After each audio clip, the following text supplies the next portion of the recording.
Good afternoon and welcome to the first of our Military Family Forum series for this year's annual meeting. I am sure that, as always, our topics will provide you with important information, and we do encourage your active participation during the question and answer period, and that is from both rooms. At the end of each session, please leave your, if you're only attending today, please leave your critique sheets in the baskets in the back of the room. However, if you are going to be returning for the other forums, please hold on to them, make your notes each day, and then drop them at the end. Thank you again for coming. I'm going to now have introduce our moderator, Colonel Wendy Martinson, who is going to start our presentations. Thank you, Ms. Sylvia. Good afternoon, everyone. It's great to be back with you again this year for the AUSA Family Forums. Today's theme, Army Families, Our Leaders, is a testimony to the Army's commitment to honor brave soldiers and their family members. Today we are going to hear from the Secretary of the Army, John McHugh, reaffirming the Army's commitment to provide soldiers and their families a quality of life commensurate with their service. Following Secretary McHugh's remarks, our Chief of Staff of the Army and Mrs. Casey will join us. General Casey will outline what the Army has done over the past 3 years to build more resilient soldiers and families and to introduce installation transformation efforts. Following General Casey, we will have a short question and answer session. We'll take one question from the main room here and one question from the overflow room. Following that, we will hear from a panel of Army leaders who are directly responsible for the development and delivery of Army, soldier, and family member programs and services. Lieutenant General Rick Lynch, the Assistant Chief of Staff for Installation Management and Commanding General of Installation Management Command. Major General Reuben Jones, Commanding General, Family Morale, Welfare and Recreation Command. Lieutenant General Jack Stoltz, Chief of Army Reserve and Commanding General of the United States Army Reserve Command, and Major General Raymond Carpenter, Acting Director of the Army National Guard Bureau. Following this panel, we will have a short question and answer period, and then we will be receiving a video on military to medicine. Military to Medicine delivers globally available online job training to extended family members at a minimal cost to them. It takes advantage of a virtual learning environment to deliver on-demand education, training that's available wherever you are. Military to Medicine specifically focuses on the development of content suitable for obtaining career entry jobs and certification, and training for service members to facilitate their transition to the military-civilian career in healthcare. Services provided by military medicine are open to members of the extended military community, including military spouses, veterans, wounded warriors, and their caregivers. The National Guard and Reserve and their spouses, as well as transitioning service members. Following that, we will have a few remarks by Ms. Kidd. With no further ado, I'm honored to introduce the Secretary of the Army, the Honorable John McHugh.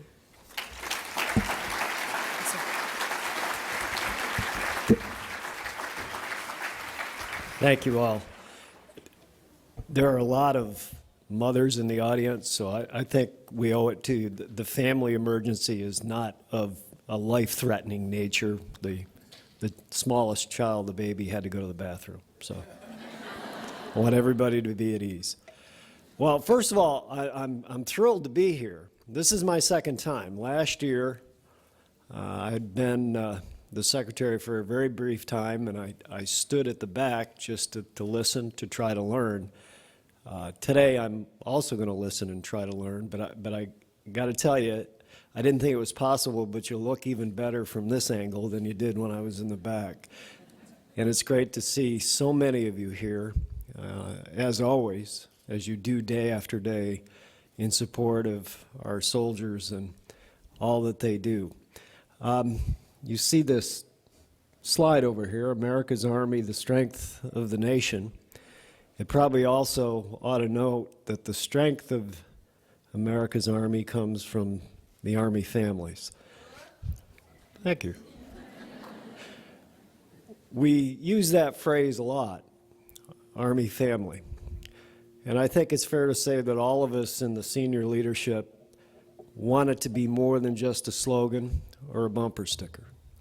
It has to be something that we believe in, that we live and breathe and work to try to do better by each and every day. And having now had the honor of serving as the 21st Secretary of the Army, I can tell you I'm convinced your senior leadership does that. I was very fortunate when I first had this opportunity, and this honor is bestowed by President Obama, to arrive at the Pentagon and have great leaders like George Casey at the helm, someone who's led troops in combat, someone whom I visited numerous times during his key posting in Iraq and in Baghdad, and someone who, as the Chief of Staff, understands from firsthand experience that, yes, we have to take care of soldiers. I suspect, without talking to a single one of you, that's what your main concern is as well. And that's especially true when those soldiers are in the fight, as this Army has been in the fight for the better part of a decade. But in order to be effective, we have to ensure that we are taking care of those things that the soldier truly cares about. I've been to Iraq 15 times. I've been to Afghanistan, I believe it's 4 now. And I can tell you in those travels, one of the first things every soldier brings up is how much they care about, how concerned they are with the welfare of those loved ones they left behind, their spouses, their family members. And we view this as a moral responsibility. As part of the Army family, we in leadership owe you the kinds of programs and initiatives that take care of your soldiers, but also take care of you. But quite honestly, it's more than a moral responsibility, as critical as that is. It's also a part of readiness. The last thing we want soldiers to be worried about, any more than they would anyway, is whether or not their families back home are being taken care of. And we go to work every day in the Pentagon, and throughout our commands, people like General Lynch and others at INSCOM, in trying to ensure that we're doing that. But having been now in government for the better part of 40 years, I know that for all of our good efforts, sometimes we come short. That's why I so valued the opportunity to listen last year, and why I particularly am grateful for this chance to hear a little bit about your concerns, where you think we're falling short, where you think we should be striking out, doing a better job, or perhaps taking on a new challenge. And that's the value, it seems to me, of these kinds of get-togethers. And I'll leave the details to the programs to the man who in large measure has been the author of them, and that is the Chief of Staff, General Casey.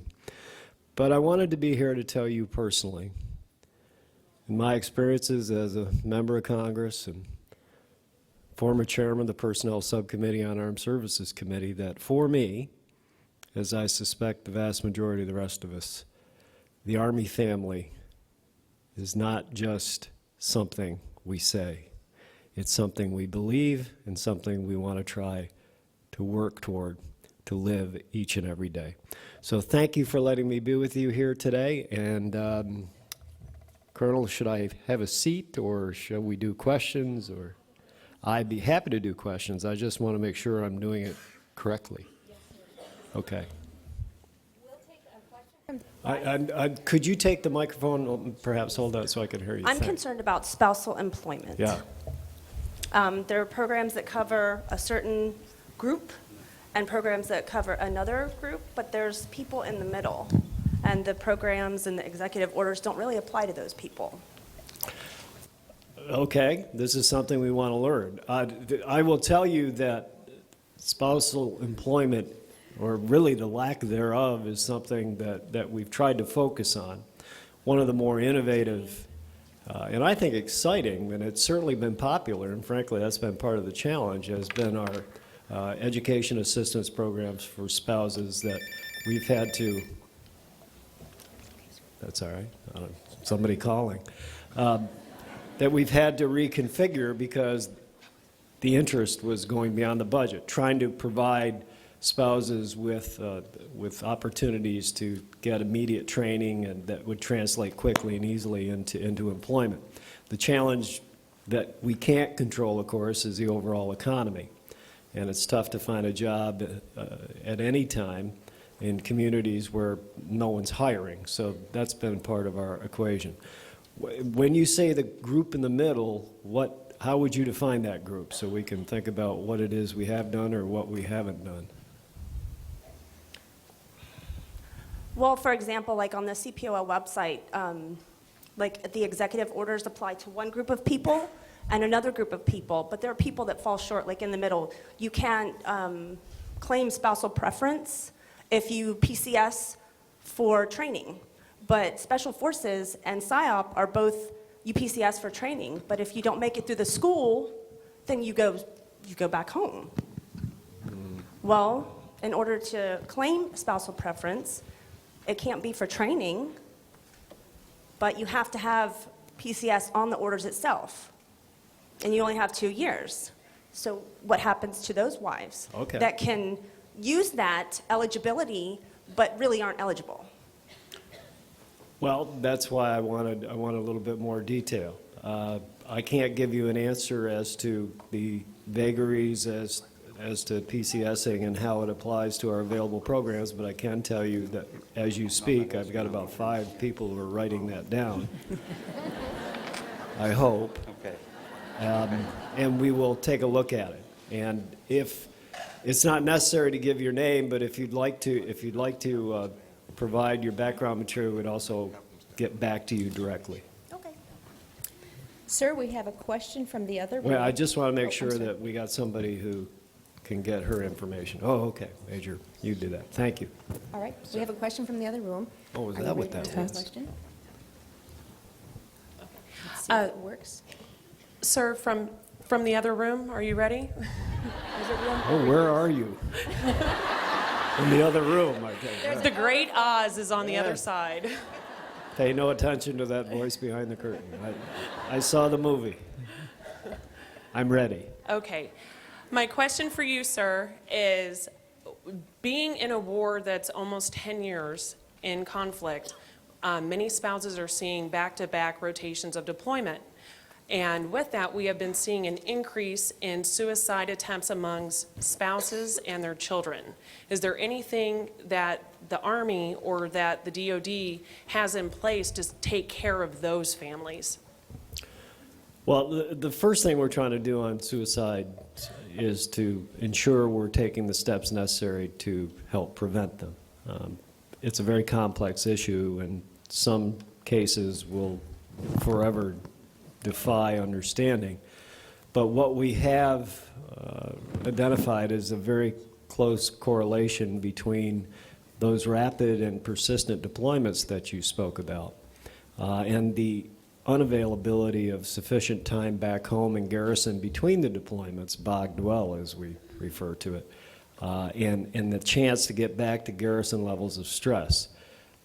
We have seen through the work with the folks that we have available to us in mental health areas that it takes at least 2 years at home, and most of those experts would tell you it really should be closer to 3, to get back to garrison levels of stress after a year's deployment into a theater of war.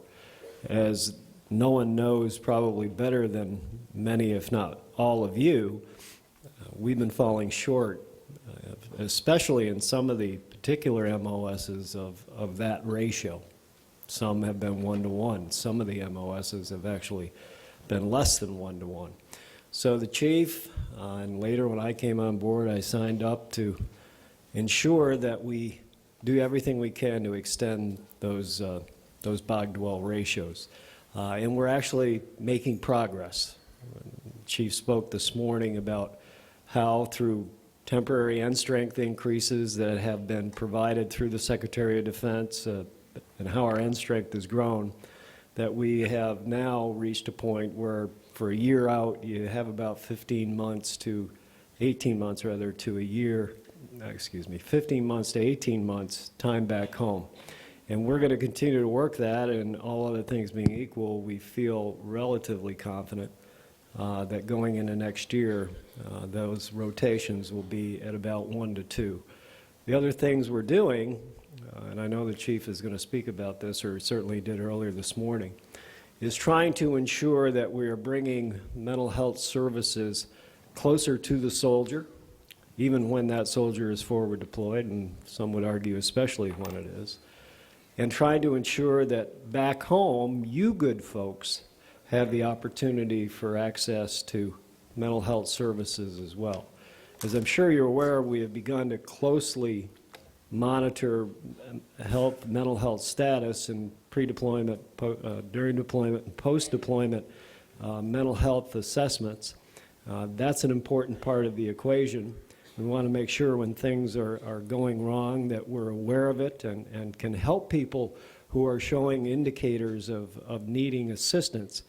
But we also want to make sure that you're provided the tools, both the soldier and the family member, through building resiliency. Something, again, the chief, through the Comprehensive Soldier Fitness Program, has attempted to instill, bringing home master resilience trainers, making those trainers available so that folks like yourselves can learn those coping skills that really are not just a good thing for times of deployment, but help everyone manage just the stresses of life.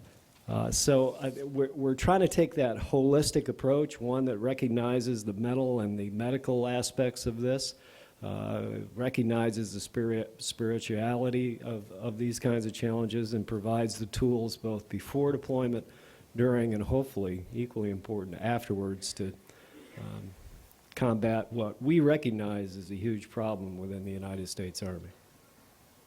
Thank you so much, sir. That's it? Appreciate it very much. Yes, sir.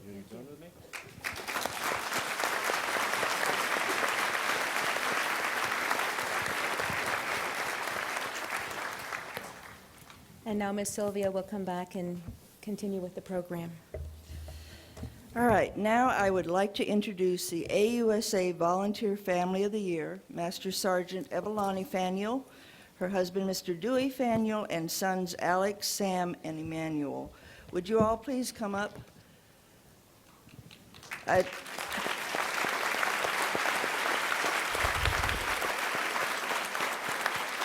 I'd also like to have Dr. Kenneth Farmer, Executive Vice President and Chief Operating Officer for Tri-West Healthcare Alliance, our very generous sponsor for this award, join us on stage.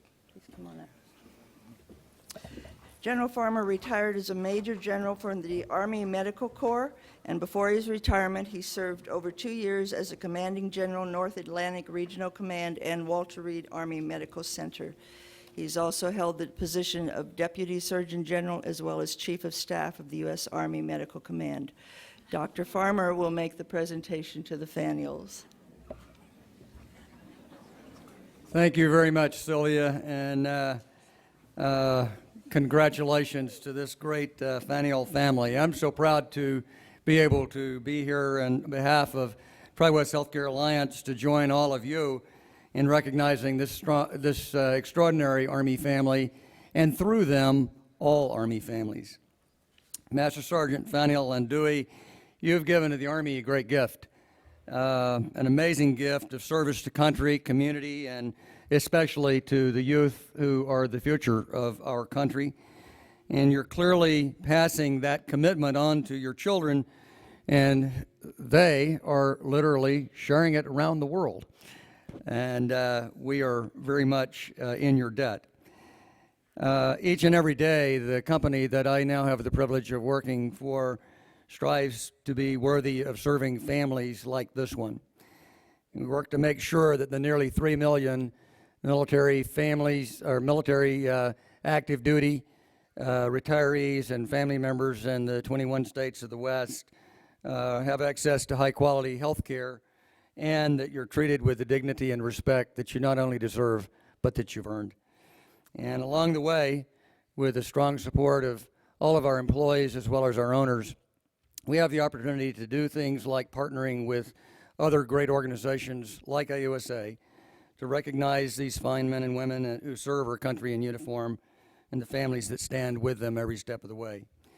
So thank you for allowing me to participate in this wonderful event. And on behalf of Tri-West, I would like to present this check for $1,500 to the Faniel family, along with the beautiful gift basket that's over there. And yes, we will have some folks give you a hand in carrying that out. So congratulations and thank you.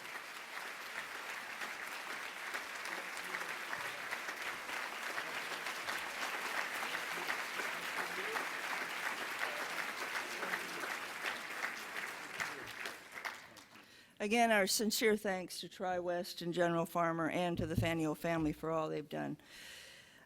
We are now going to have a photo opportunity for the Faniel family. Okay.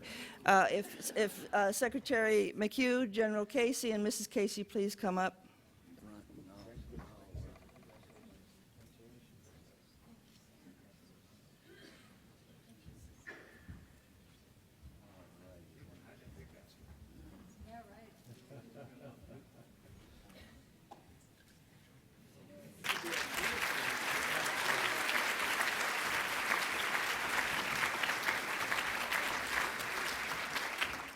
Now, I'd like to have Wendy take up where she left off. Thank you all. Thank you, Ms. Sylvia. It's my pleasure to introduce someone who has been a real champion of Army families and a member of an Army family for 40 years, wife of our 36th Chief of Staff of the Army, Ms. Sheila Casey.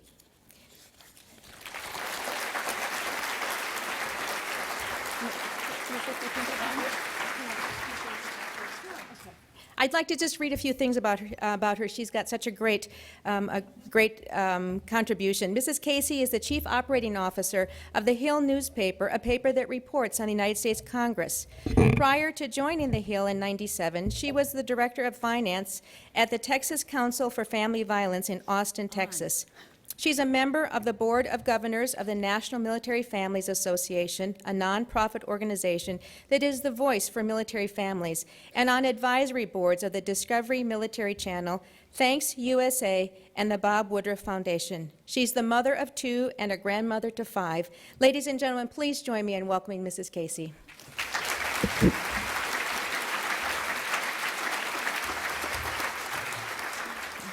Good afternoon. Let me just say it was the Texas Council on Family Violence, not for family violence. People do that all the time, and I think they must think I'm some kind of crazy woman. Anyway, it's great to be with you again this year, and also to be here with the Faniel family. Master Sergeant Faniel, her husband Dewey, and her wonderful children. They really do embody the spirit of service, and which is something we see from military families all over the world. And I want to thank all the military families for all that they do each and every day. George and I are here today to say thank you and also to share with you the things we've learned on our 40-year journey in the Army. There are 2 things that I would really like to discuss in particular, and that is support and balance, which is a recurring theme that I have had in my time as an Army spouse and a mother of a soldier. Support that is provided to you by your community, that is, your family, your friends, and the Army. And balance, which is a gift that you must give to yourself. Before I begin, though, I would like to say a special thank you to the survivors who are with us today and the family of the wounded warriors. They have given so much to this nation. To them, I would say thank you for your service and thank you for your sacrifice.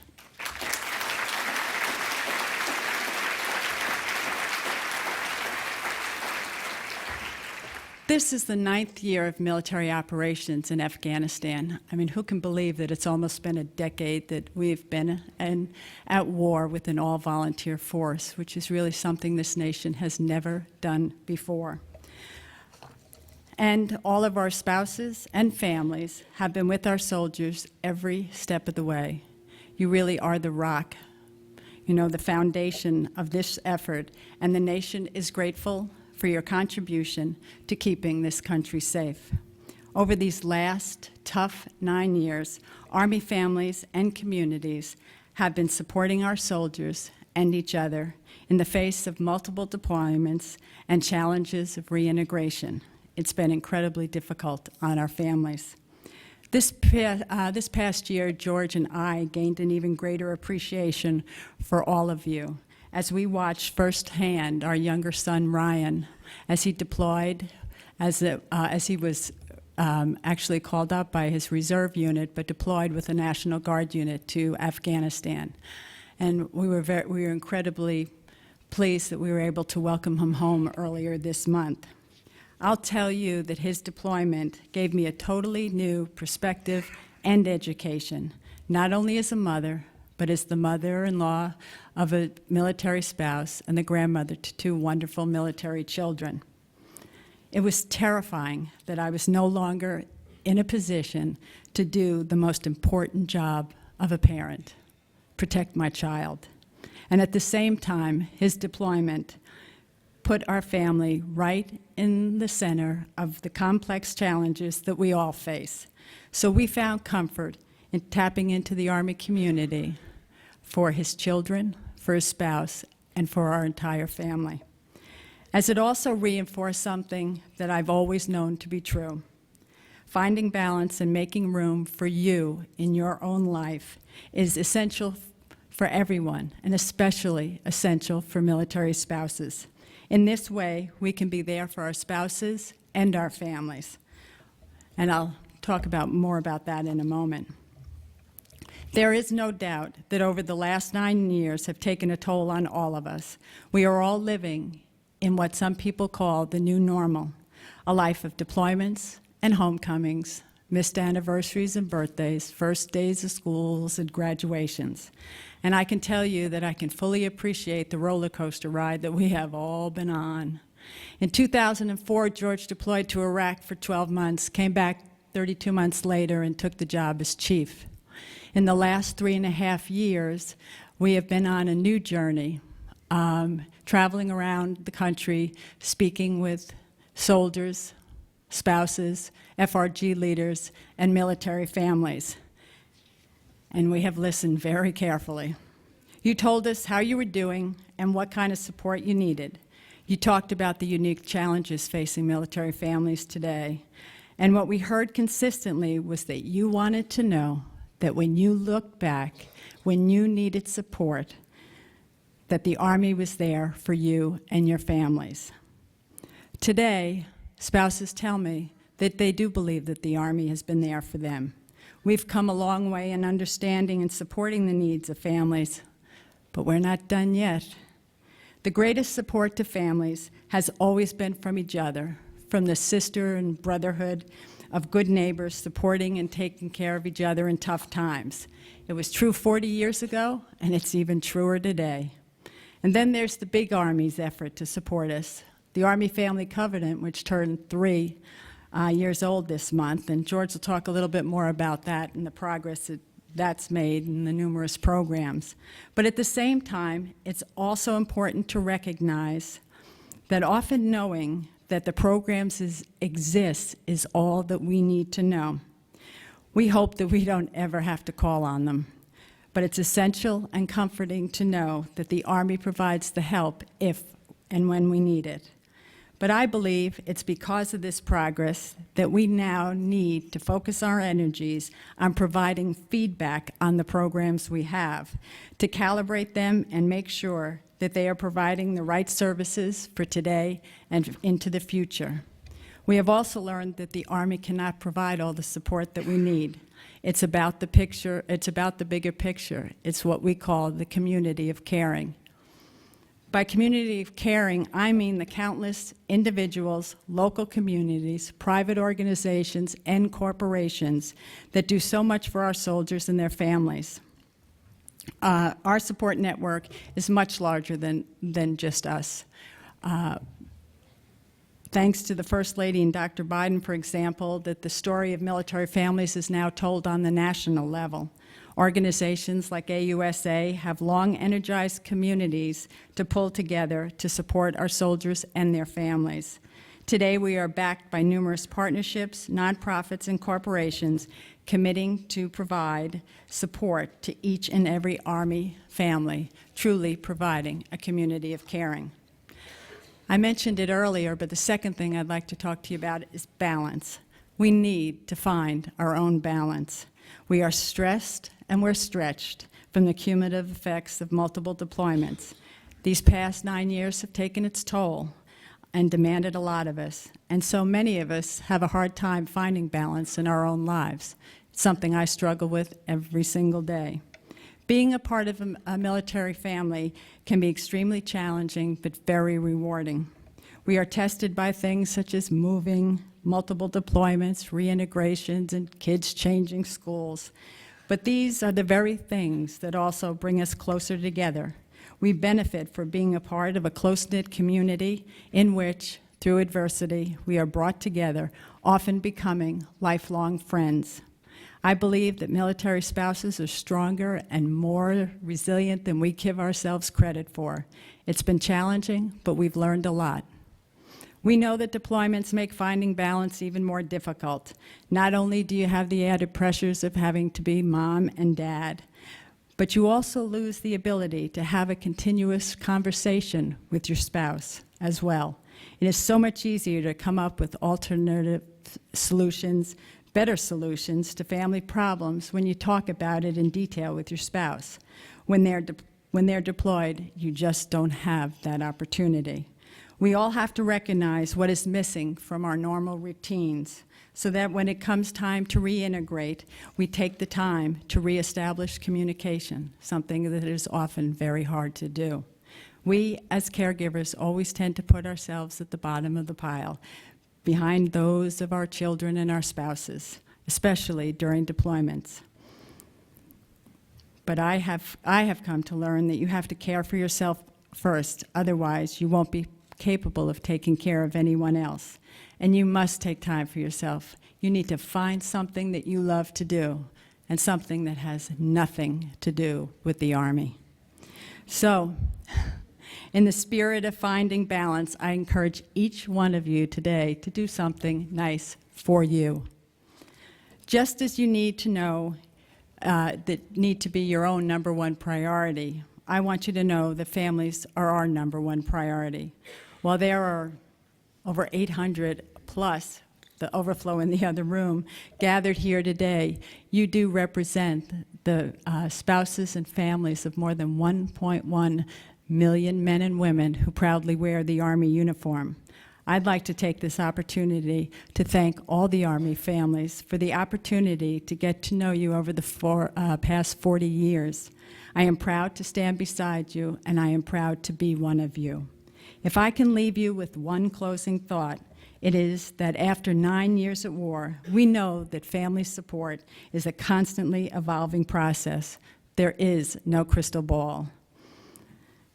Only through your input can we ensure that we shape and evolve our programs in ways that provide the greatest support to you now and into the future. So please know you have a voice. Use it. It will be heard. Thank you.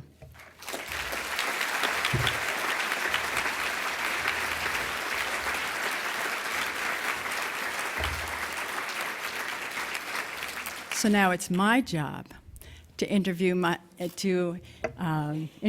my other half, my better half. That's a first. Right. The man known as my husband, George. Hey.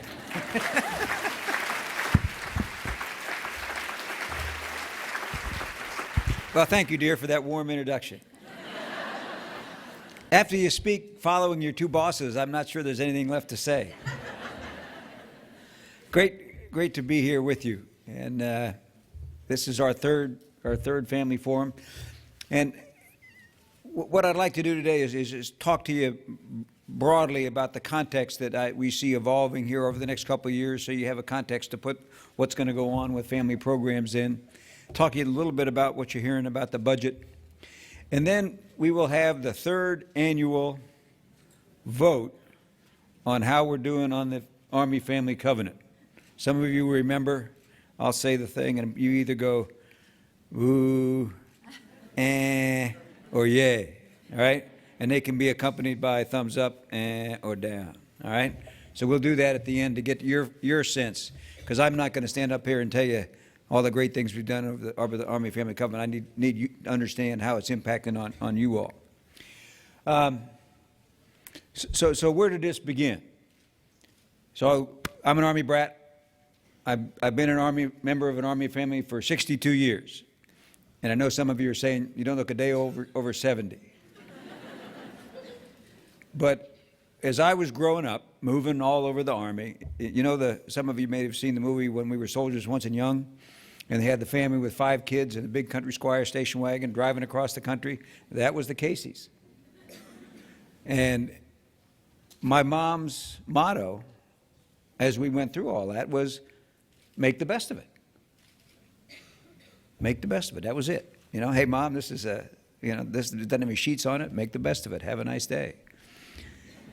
And what became clear to Sheila and I as we traveled around the Army when we first got here was, one, the stress that families were under, and this was back in April of 2007, and 2, that everything we were asking of families, we couldn't just keep asking them to make the best of it. We had to do more. And so we immediately made a provision to put family support assistance, paid family support assistance in every family readiness group. And then we doubled the amount of money that we're putting towards soldier and family programs. Doubled, just like that. $1.7 billion. And we intend to sustain that, and we will sustain that over the course of the program, which is a 5-year spending plan. And we're committed to delivering on that. And let me put that in perspective for you. I was flying someplace, we were watching CNN, and you remember the big floods they had in Memphis, or Nashville? Big floods in Nashville.